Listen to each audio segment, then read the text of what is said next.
जी, अस्सलाम वालेकुम। कैसे हैं आप सब ठीक हैं? अच्छा जी, अब हम स्टार्ट करने जा रहे हैं अपना चैप्टर 7 इनकम फ्रॉम बिज़नेस। ये हमारा लास्ट हेड ऑफ इनकम है जो हमने डिस्कस करना है। पहले हम income from salary, income from capital gain, from property, income from other source को डिस्कस करते हैं।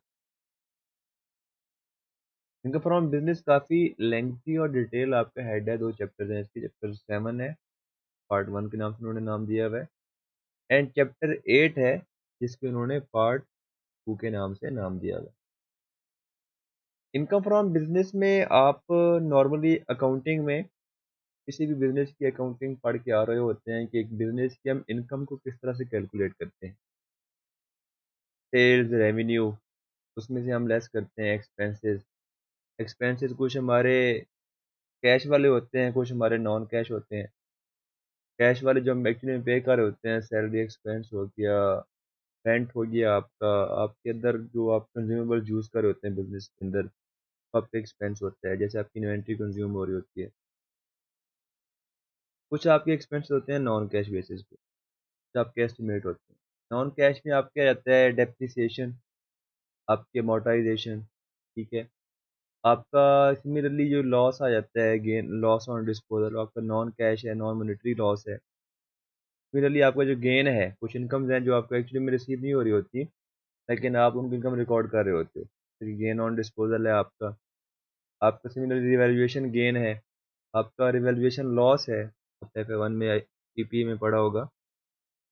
इसके अलावा आपके बैड डेट्स हैं जो आपके एक्चुअली में मॉनेटरी एक्सपेंस तो नहीं, आप पे आउट कर रहे, लेकिन आप उसको एक्सपेंस क्लेम कर रहे हैं। आपकी प्रोविजन फॉर डाउटफुल डेट है, आपका एनआरवी राइट डाउन है। ये मल्टीपल आपके एक्सपेंसेस और आप इनकम वगैरह रिकॉर्ड करके क्या करते हैं, अपना अकाउंटिंग के अंदर प्रॉफिट अन कैलकुलेट करते हैं, नेट प्रॉफिट कैलकुलेट करते हैं।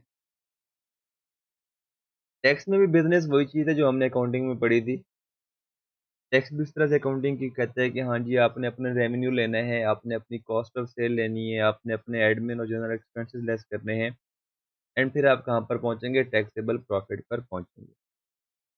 लेकिन कुछ जगहों पर, कुछ एरियाज में आपका जो इनकम टैक्स लॉ है बिजनेस के रिलेटेड, वो हमारे जो रिपोर्टिंग या अकाउंटिंग स्टैंडर्ड्स हैं उसके रूल्स को फॉलो नहीं करता। जैसे कि टैक्स लॉ कहता है कि हम पढ़ेंगे इसको सारा डिटेल में। टैक्स लॉ कहता है कि जनाब, मैं आपको जो एस्टिमेटेड एक्सपेंसेस हैं, जैसे कि प्रोविजन फॉर डाउटफुल डेट्स, ठीक है, ये मैं आपको अलाउ नहीं करूंगा। बैड डेट्स अलाउ करता है, वो कहता है कि जी बैड डेट्स आपको अलाउ है, एक्चुअली में आपको एक पैसे मिलने थे, वो आपको नहीं मिल रहे, आप राइट ऑफ कर रहे हैं, आपके एक्सपेंस बन गया, ठीक। क्योंकि जब मैंने रिसीवेबल बुक किए थे तो साथ में मैंने सेल्स भी बुक की थी, मैंने एंट्री रिकॉर्ड की थी, trade receivable debit, sales credit, उसको मैं ऑलरेडी सेल्स को इनकम शो कर रहा था। अब अगर मैंने इनकम शो की है, अब वो इनकम मुझे रिसीव ही नहीं होनी, मेरा एक्सपेंस बन गया, उसको मुझे बैड डेट अलाउ कर देता है। लेकिन हम अकाउंटिंग में मैचिंग कॉन्सेप्ट की वजह से प्रोविजन फॉर डाउटफुल डेट्स की एक्सपेंस बुक करते हैं हर साल में। लेकिन टैक्स कहता है कि मुझे प्रोविजन से कोई लेना देना नहीं है। इसीलिए यहाँ पर हमारा क्या आ गया, अकाउंटिंग के अंदर और टैक्स लॉ के अंदर एक डिफरेंस आ गया एक पॉइंट के ऊपर। दूसरा पॉइंट देखते हैं, डिस्कस करते हैं। फिर हमें टैक्स लॉ कहता है कि जनाब, आप जो अकाउंटिंग में जो डेप्रिसिएशन की लाइफ एस्टिमेट करते हैं, आप जो रेट एस्टिमेट करते हैं, मेरा उससे कोई लेना देना नहीं है। आप अकाउंटिंग में स्ट्रेट लाइन मेथड यूज़ करें, आपकी मर्ज़ी। आप रिड्यूसिंग बैलेंस मेथड यूज़ करें, आपकी मर्ज़ी। आप सम ऑफ डिजिट्स मेथड यूज़ करें, आपकी मर्ज़ी। या आप units of production method use कर रहे हैं डेप्रिसिएशन के लिए, वो आपकी मर्ज़ी। टैक्स लॉ कहते हैं उससे मेरा कोई मसला नहीं है। लेकिन जब आप टैक्स की वर्किंग करेंगे, जब आप अपनी टैक्सेबल इनकम कैलकुलेट करेंगे बिज़नेस के लिए, बिज़नेस के ऊपर टैक्स पे करने के लिए, तो मैं सिर्फ़ आपको रिड्यूसिंग बैलेंस मेथड ही क्या करूँगा, अलाउ करूँगा। और रिड्यूसिंग मेथड बैलेंस मेथड वैसे नहीं अलाउ करूँगा। ये नहीं कि रिड्यूसिंग बैलेंस मेथड में जो आपने रेट कैलकुलेट किया हुआ है 30%, 45% या 10%, जो भी आपने कैलकुलेट किया हुआ है, वो एक्सेप्टेबल नहीं है। टैक्स लॉ ने आपके जो टैक्स के रिलेटेड जो डेप्रिसिएशन के रेट्स हैं, वो फिक्स कर दिए हैं। फॉर एग्जांपल, जो आईटी रिलेटेड आइटम्स हैं, कंप्यूटर्स हैं, लैपटॉप्स हैं, आई थिंक उनका जो रेट है 30% है। ये फिक्स कंफर्म नहीं है, हम आगे पढ़ेंगे जाकर। ये वैसे मैं आइडिया बता रहा हूँ किस तरह का उन्होंने फिक्स कर दिया हुआ है। बिल्डिंग के बारे में वो कहते हैं कि जी आपका 15% क्या होगी, रिड्यूसिंग बैलेंस मेथड पे आपकी बिल्डिंग क्या होगी, डेप्रिशिएट होगी हर साल। और सिमिलरली आपकी जो plant and machinery I think वो 20% है। वो कंफर्म नहीं है, मैं वैसे अंदाजन बता रहा हूँ। तो यहाँ पर डिफरेंस आ गया। मतलब क्या हुआ कि जो आपने अकाउंटिंग प्रॉफिट कैलकुलेट किया हुआ है, उसमें आपने या तो डेप्रिसिएशन ज़्यादा चार्ज की होगी या आपने कम चार्ज की होगी। अगर आपने ज़्यादा चार्ज की होगी तो आप ज़ाहिर सी बात है, आप अपने टैक्सेबल प्रॉफिट को कैलकुलेट करने के लिए आप अपने अकाउंटिंग प्रॉफिट में से वो ज़्यादा डेप्रिसिएशन क्या करेंगे, लेस कर देंगे। और अगर आपने कम चार्ज की होगी तो आप उसको ज़्यादा चार्ज कर देंगे। सिमिलरली अगर मेरा टैक्स डेप्रिसिएशन का जो एक्सपेंस है, जो मेरा अकाउंटिंग डेप्रिसिएशन अगर वो गलत है, ज़ाहिर सी बात है मेरी अकाउंटिंग डब्ल्यूडीवी भी गलत होगी। जब इस साल में अगर मैंने किसी भी एसेट को डिस्पोज़ करने पर, उस पे अगर मैंने कोई गेन कैलकुलेट किया होगा, गेन ऑन डिस्पोज़ल कैलकुलेट किया होगा, जो मैंने अपनी अदर इनकम में ऐड किया होगा, इनकम स्टेटमेंट के अंदर, या मैंने लॉस ऑन डिस्पोज़ल कैलकुलेट किया, जो मैंने एज़ अ लॉस बुक किया होगा अपनी इनकम स्टेटमेंट के अंदर, वो भी गलत होगा। तो इसी तरह मैंने क्या करना है, अपनी लॉस ऑन डिस्पोज़ल और गेन ऑन डिस्पोज़ल अकाउंटिंग वाला दोबारा मैंने रिवर्स कर देना है। अगर मैंने अकाउंटिंग प्रॉफिट में gain on accounting disposal add किया हुआ है, तो टैक्स पर्पज़ के लिए मैं लेस कर दूँगा। प्रॉपर एक हम फॉर्मेट यूज़ करेंगे जिसके अंदर हम पढ़ेंगे किस तरह हमने लेस करना है, किस तरह हमने ऐड करना है, ठीक है? सिमिलरली आपका गेन लॉस भी आ जाता है, अमोर्टाइज़ेशन आपकी डिफरेंट होती है एंड कुछ एक्सपेंसेस ऐसे हैं जो हमें टैक्स लॉ अलाउ नहीं करता। अकाउंटिंग में हमारा एक्सपेंस होता है, एक्चुअली में भी वो हमारा एक्सपेंस होता है, लेकिन टैक्स लॉ कहता है कि अगर आपने ये एक्सपेंस करते हुए इन बातों का ख्याल ना रखा, तो मैं आपको ये एक्सपेंस अलाउ नहीं करूँगा।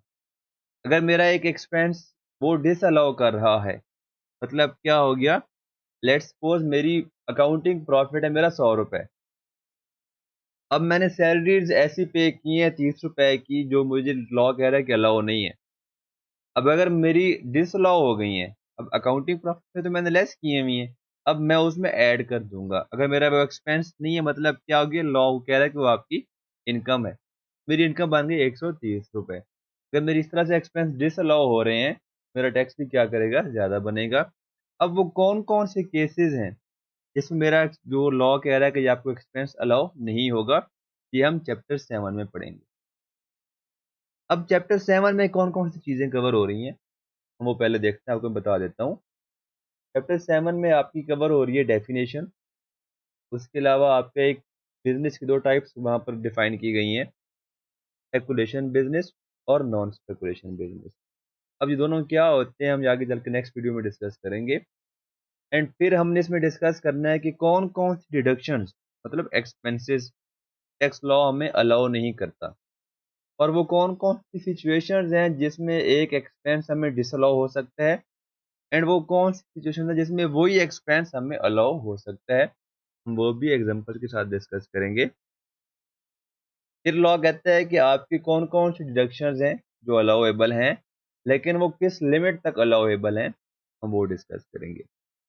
फिर एज़ यूजुअल, जैसे आपको पहले भी मैंने बताया हुआ है कि जब भी कोई आप हेड को स्टार्ट किया करें, आप देखा करेंगे कि वो हमारा जो हेड है उसकी इनकम किस बेसिस पर टैक्सेबल है, अक्रूवल बेसिस पर टैक्सेबल है या रिसीट बेसिस पर टैक्सेबल है। तो हम फिर वो डिस्कस करेंगे कि हमारे चैप्टर 7 में वो क्या कहता है कि हमने बिज़नेस को किस बेसिस पे टैक्स करवाना है। अकाउंटिंग में आपने पढ़ा होगा कि जो अकाउंटिंग में हम नॉर्मली जो बेसिस फ़ॉलो करते हैं, एक्रूवल बेसिस फ़ॉलो करते हैं। तो टैक्स लॉ भी बिज़नेस के केस में, इनकम फ्रॉम बिज़नेस के केस में जो 2 ऑप्शन देता है इंडिविजुअल को और एओपी को, कि आप रिसीट कैश रिसीट बेसिस भी फ़ॉलो कर सकते हैं और एक्रूवल भी फ़ॉलो कर सकते हैं। लेकिन कंपनी के बारे में टैक्स लॉ कहता है कि उसने क्या करनी है, एक्रूवल बेसिस ही क्या करनी है, फ़ॉलो करनी ही करनी है। इंडिविजुअल या एओपी एक दफ़ा अगर रिसीट बेसिस फ़ॉलो कर लेते हैं, तो उनके लिए फिर लाज़मी है कि वो हर दफ़ा क्या करें, रिसीट बेसिस ही फ़ॉलो करें। अगर वो अपनी बेस चेंज करना चाहते हैं, वो प्रॉपर एक प्रोसीजर है। हम इस चैप्टर के एंड पे पढ़ेंगे कि वो किस तरह से अपना बेसिस चेंज कर सकते हैं। कि जो आपका चैप्टर 8 है, वो आपका जो मेनली डील करता है वो आपके फिक्स एसेट को डील करता है। फिक्स एसेट मतलब क्या है कि आपके नॉन करंट एसेट्स जिसमें आपका पीपी आ जाता है, प्रॉपर्टी प्लांट एंड इक्विपमेंट आ जाता है, आपका इंटेंजिबल्स आ जाते हैं, एंड आपकी टैक्स के अंदर एक और कॉन्सेप्ट है प्री कमेंसमेंट एक्सपेंडिचर, जो हम अकाउंटिंग में तो एक्सपेंस आउट कर देते हैं, लेकिन जो आपका टैक्स लॉ कहता है कि जो आपका एक तरह का एसेट है जिसको आप 5 साल पे क्या करेंगे, डेप्रिशिएट। ठीक है। फिर एसेट्स का डिस्पोजल, फिर लॉस गेन किस तरह कैलकुलेट कैलकुलेट करना है। फिर एसेट आपने डिस्पोज ऑफ किया है तो उसकी आपने कंसिडरेशन क्या लेनी है, किस तरह कैलकुलेट करनी है, आप उसकी कॉस्ट किस तरह कैलकुलेट करनी है, एंड सो ऑन। सारा पढ़ेंगे चैप्टर 8 के अंदर। तो ये आपकी एक समरी थी, इंट्रोडक्शन था कि हम इनकम फ्रॉम बिजनेस में क्या क्या चीज़ें कवर करेंगे और किस तरह से कवर करेंगे। नेक्स्ट वीडियो में हम प्रॉपर्ली इसकी डेफिनेशन स्टार्ट करेंगे, इसके इंपॉर्टेंट एस्पेक्ट स्टार्ट डिस्कस करेंगे और देखेंगे कि स्पेकुलेशन बिजनेस क्या होता है।